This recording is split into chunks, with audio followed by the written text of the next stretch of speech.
আমি একটি কবিতা বলবো। কবিতার নাম আমাদের ছোট নদী।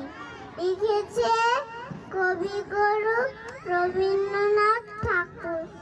আমাদের ছোট নদী জলে বাঁকে বাঁকে, বৈশাখ মাসে তার হাঁটু জল থাকে।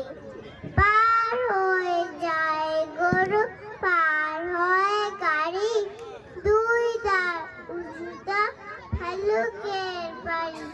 চিক চিক করে বালি, কোথা নাই কাদা, এক ধারে গাছ বন ফুলে ফুলে সাদা।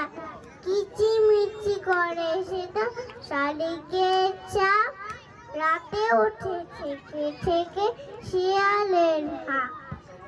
আর পারে আম বন তাল বন চলে, গায়ে বামুন পাড়া তারই ছায়া তলে।